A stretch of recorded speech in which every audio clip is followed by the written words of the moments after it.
Oh, encore vous? Oui, j'imagine que vous voulez connaître la fin de mes aventures sur Mars. J'avoue qu'elles sont géniales. Mais enfin, vous n'étiez pas seul là-bas, capitaine. Moi aussi, je vous aidais. Simple détail, commençons.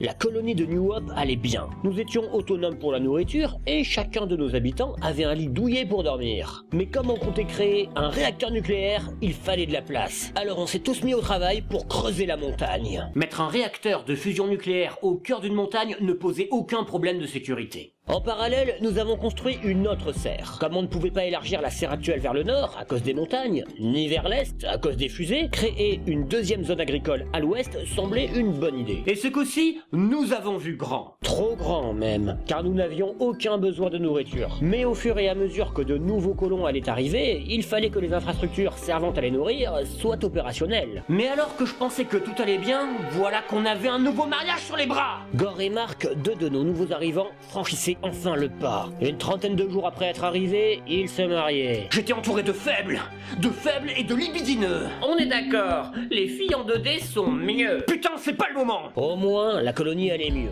On avait fait le plein d'une deuxième fusée et on l'avait renvoyée sur Terre, ce qui nous assurerait un bon ravitaillement. Puis nous produisions enfin des œuvres d'art de qualité, et presque toutes les chambres en étaient pourvues. Qu'est-ce que vous voulez que je vous dise? Les gens adorent mettre de la déco. Marc m'aidait au champ, Gore étant assez inutile, aidait à miner des roches. Et Nina avait remplacé Monsieur Pika à la cuisine. Depuis, nous n'avions plus aucune intoxication alimentaire. Vous n'aimiez pas mes sushis nature? Ben, je pensais que nous voir tous en train de vomir était assez clair pourtant. Il fallait à présent produire plus d'acier. Une centrale nucléaire en demande des tonnes, et nous avions déjà énormément de fer. Notre fonderie électrique était déjà monopolisée toute la journée, mais elle ne produisait que lentement de l'acier. Il aurait été possible de multiplier les fonderies pour traiter notre fer plus rapidement, mais chacune aurait demandé de l'acier et des composants pour sa construction. Des composants que nous fabriquions aussi à partir de l'acier. C'était le serpent qui se mord la queue. Mais pour contrebalancer ça, j'ai eu une idée de génie.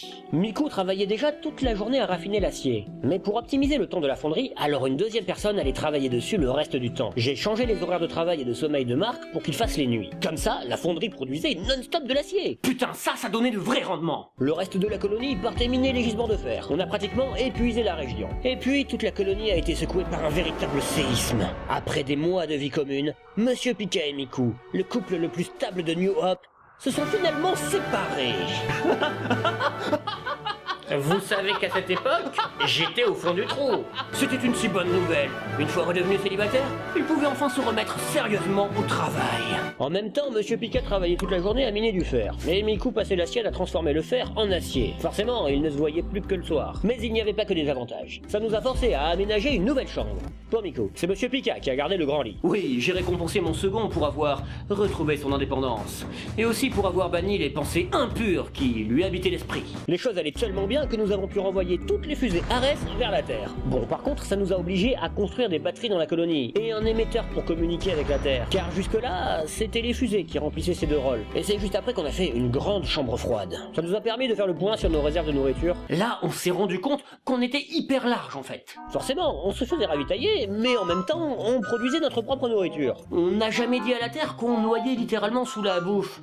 Sinon, certains pays d'Afrique auraient pu mal le prendre. On voulait pas les vexer. Et c'est au 141e jour que nous avons enfin commencé la construction du fameux réacteur nucléaire. Les ressources investies prévoyaient d'être colossales pour notre jeune colonie. Nous devions tout d'abord construire un réacteur, notamment avec le noyau de fusion que j'avais commandé depuis la Terre, et qui était arrivé depuis quelques mois. Pour contrôler ce réacteur, il fallait pas moins de 8 radiateurs, qui étaient reliés au cœur par des tuyaux de refroidissement. Ça permettait de contrôler la température interne du noyau, et d'éviter qu'il ne parte en réaction en chaîne, et qu'on finisse tous oblitérés. Ensuite, le noyau était relié à un générateur thermoélectrique par des conduits véhiculant la chaleur. Ouais, un réacteur nucléaire, ça ne fait que produire de la chaleur. Il faut aussi des générateurs qui transforment cette chaleur en électricité. C'est justement ce qu'on appelle un générateur thermoélectrique. C'est le truc qui fait le courant. Un seul réacteur pouvait alimenter 4 générateurs. Mais vu nos ressources limitées, on allait commencer par en construire un. Ensuite, il fallait un transformateur. Figurez-vous que ce qui sortait du générateur était du courant à haute tension. Sans transformateur, il était impossible de brancher le générateur directement sur notre réseau électrique. Enfin, sauf si on veut tout cramer. Une fois le générateur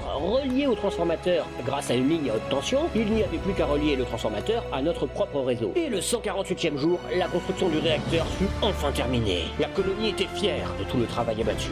La colonie était forte, mais il y avait un petit problème. Ce putain de réacteur ne voulait pas démarrer. Merde. En fait, il ne suffisait pas de construire le réacteur, mais il fallait également l'alimenter avec du combustible nucléaire qui n'était disponible que sur Terre. Putain, c'est quand même dingue. Ils auraient pu me dire que les piles n'étaient pas incluses. Ah, on n'avait pas l'air con. Avec ce presse-papier géant qui pouvait même pas allumer une ampoule. Heureusement, la navette suivante amenait justement du combustible. J'avais eu le nez creux en commandant assez vite du carburant, mais on avait quand même l'air bien con. Résultat, on en a profité pour refaire la cuisine. Une large zone réfrigérée contenant tous les plats cuisinés était à côté de la salle à manger. Comme ça, les gens pouvaient facilement prendre un plat et aller s'asseoir pour manger. On a aussi fini de vider tous les conteneurs qui se trouvaient à l'est de la colonie, là où il y avait les fusées. Ensuite, on les a recyclés pour faire un peu de place. Et nous avons commencé à construire les chambres pour les nouveaux arrivants. Comme d'hab, on s'y est mis à la bourre. Et après 155 jours, Ares 1 se posait une deuxième fois sur Mars, et elle amenait avec elle le combustible nucléaire. J'avoue que c'était émouvant. C'était la même fusée qui nous avait amené 5 mois plus tôt, qui nous apportait à présent de quoi démarrer le réacteur nucléaire, et ainsi accomplir notre mission.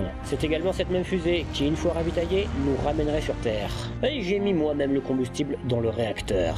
Putain, après tout ce qu'on avait traversé, je l'avais mérité. Je me souviendrai toujours de l'effet qu'a eu ce réacteur. À peine il était chargé qu'il s'est mis à produire massivement de l'électricité.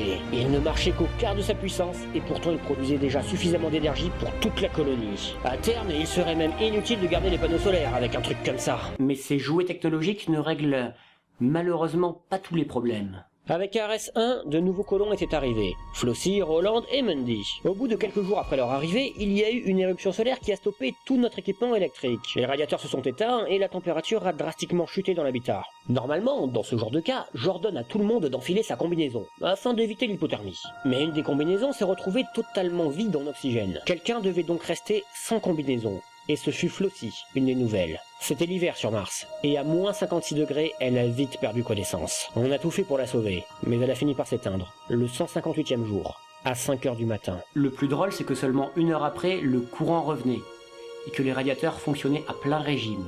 Évidemment, je n'avais pas eu le temps de la connaître, et on savait tous que la mission comportait des risques. Mais quand même, perdre un membre d'équipage fait toujours bizarre. On l'a enterrée dans le sol martien, à l'est de la colonie. Elle est la première personne à être morte sur la planète rouge, et elle venait seulement d'y débarquer.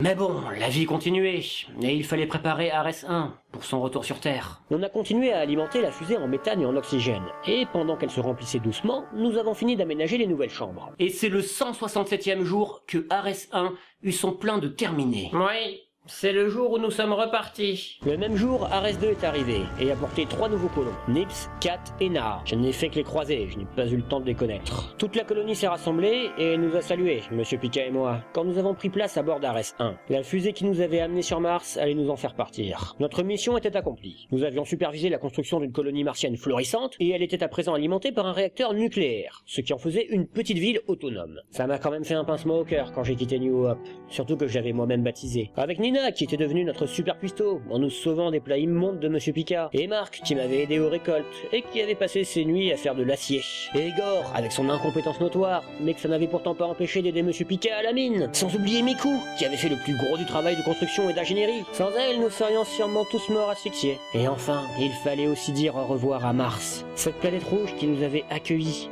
autant qu'elle avait essayé de nous tuer. Et c'est en pensant à tous ces gens que notre navette a décollé pour son long voyage retour vers la Terre.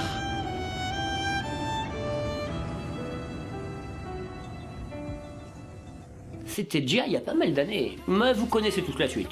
New Hope a continué à se développer jusqu'à devenir la capitale. Quand je suis revenu sur Terre, j'ai été remercié par Elon Musk en personne, qui m'a offert la plus belle des récompenses. De l'argent. Bah c'est bien plus tard qu'on m'a confié le commandement d'un vaisseau. Ouais, que j'ai pris Monsieur Pika comme second. Vous avez sale caractère, capitaine. Mais je vous ai quand même suivi. Miku est retournée dans le showbiz, et elle est devenue la chanteuse la plus populaire de la planète rouge. Mais elle est restée une waifu. La tombe de Flossie est aujourd'hui encore sur le sol de Mars. Voilà, c'est tout ce qu'il y a à dire sur la colonie que j'ai fondée sur Mars. J'espère que vous aurez apprécié revivre avec moi ces quelques instants du passé. Et sur ce, je vous dis à la prochaine, pour de nouvelles aventures.